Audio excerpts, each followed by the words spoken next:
MJ Movie Reviews back again with an on-the-fly movie review of the independent horror film, Christmas themed, I might add, in October.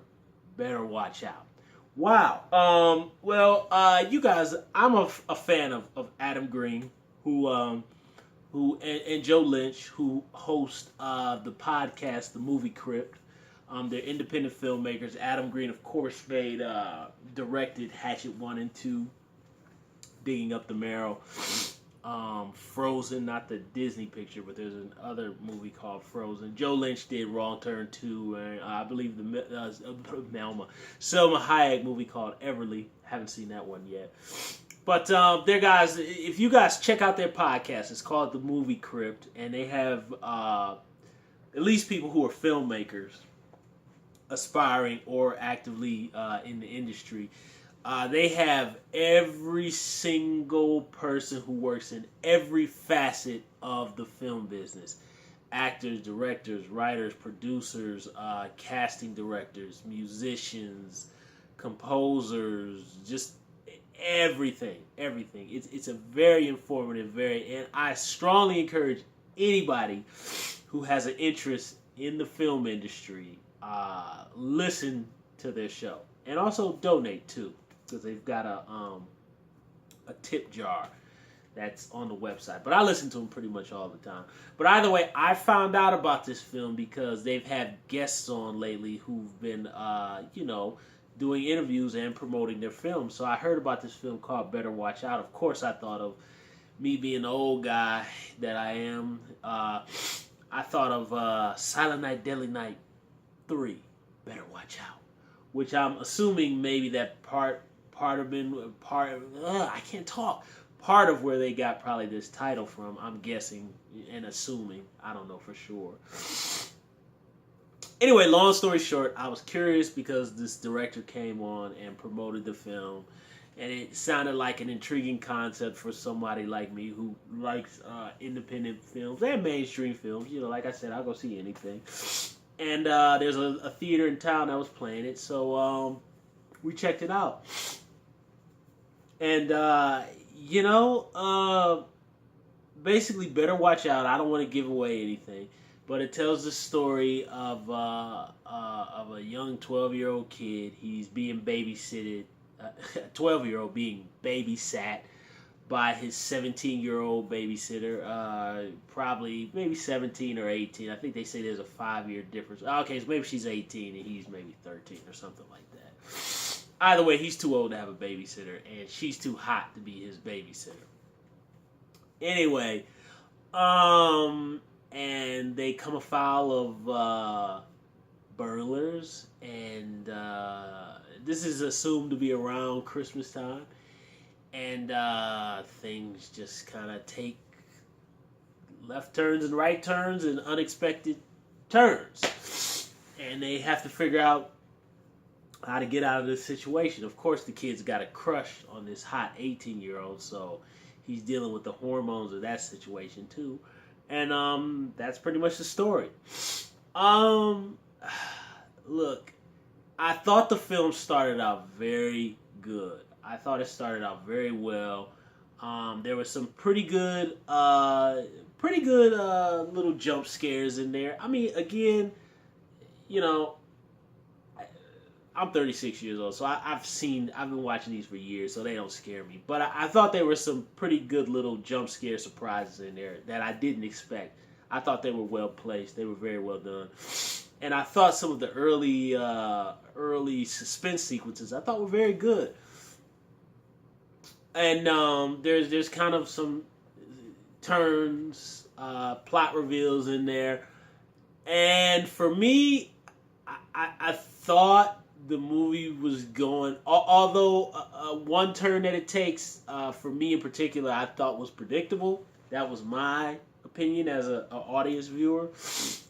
So that part, that reveal, twist, whatever, I wasn't surprised.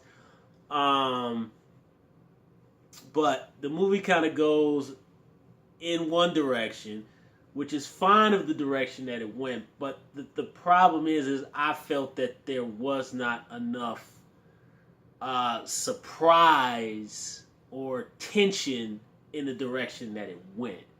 It kind of more just kind of became, in my opinion, tedious. Um, that there are. The movie kind of gets funny. If anybody has seen that movie, Funny Games, whether the original version or the remake American version with Tim Roth, it kind of gets funny, game-ish a little bit, or Mother's Day-ish, the one with Rebecca De Mornay, the remake, where basically, you've got folks who are, basically being tortured psychologically and physically, that type of situation. Which that's okay if it goes that route, but my thing is, at least like Funny Games or Mother's Day, you have to genuinely make the psychological or the physical torture has to have some impact, which both of those films, they do have very big, uncomfortable, uneasy impact. Here, I just didn't feel the psychological or... And although don't get me wrong, there's some gross out moments in there, but to me there was really only one that really I thought had a big impact, which is a nice little tip of the hat to Home Alone. I thought that was a pretty good one, but that was the only one that really kind of did it for me. And the movie just kind of it just felt tedious, and it just felt like it was just repeating the same beats. I kind of felt if there wasn't more psychological or physical torture, not saying that that's what I wanted, but I'm saying kind of at this point the movie seemed like that was the route it was going, so I kind of wish it would have more had impact in that area, not giving me just more sadistic psychological and physical violence, but I'm saying just if the movie is selling this and going in that direction, I would have liked it to have been more impactful, meaning screwed with my head, or I would have just been like, oh man, no, you can't do that. I give you an example, digressing, like the scene in the Mother's Day remake, the Rebecca De Mornay Mother's Day remake, right? There's the scene where Rebecca De Mornay's son or whatever, the kid from Frailty, who's like all grown up now, he's dying on the couch and he goes, "Oh, I never had a girl," or whatever he says. And Rebecca De Mornay goes, "Oh, you never had a girl? We're gonna get you one." They go get the hostages and they go get one of the girls, and basically, it becomes a sexual abuse situation. Although it doesn't go that far, but Rebecca De Mornay forces the girl to like disrobe in front of her son on the couch. It's very uncomfortable. It's very icky. It's a very impactful scene. Now it's terrible and it's awful, but I will say that it genuinely made me feel uneasy, and I kind of contemplated about shutting the movie off when I saw Mother's Day. But that's an example of that. That just really had an impact. It just made me feel uneasy. It made me feel queasy, kind of slightly dirty. Like, am I bad for even watching this? It made me forget that I was looking at actors. For me.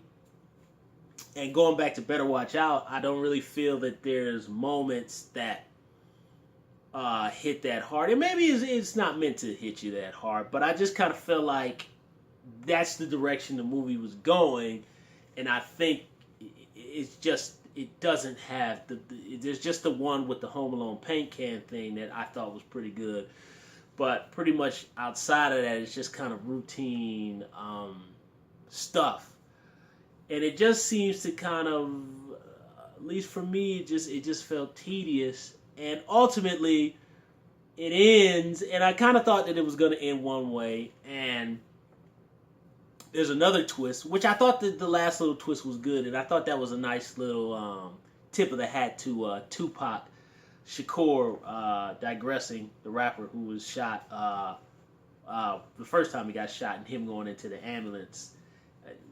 Those of y'all who know Tupac know what I'm talking about, but there's a little scene in this movie that's a nice homage to that, and I was like, okay, that was pretty cool. But I just feel like, as far as the paint can scene and then that little twist, and some of the stuff earlier when the movie was being set up. I just don't feel there's enough of that. And ultimately, the movie lost my interest very early on. Although I love the actress, you know, she's a cute girl. She's good. The kid who plays the 12-year-old son, he's good. All the actors are good. I really like the set, and apparently this movie was shot on a set. When I was listening to the movie Crypt, was what the director said, and I really love the sets. The sets look really cool, and I love the lighting, and it really feels like Christmas. That's all good, but it's just it just to me the movie just felt tedious, and it just didn't feel like it was going anywhere to me. So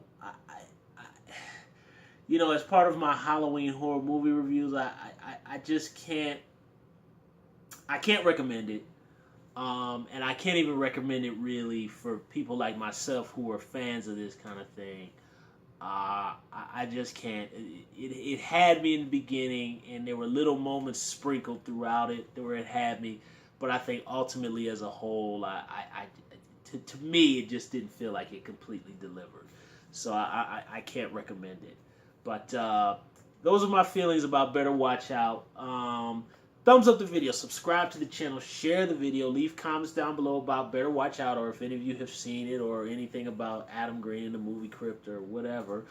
And ding-a-ling-a-ling, don't forget to hit that little bell so you can be notified of when I have new videos. So I will be coming up with some more Halloween horror movie reviews for the month of October. RMJ Movie Reviews. I'll see you soon.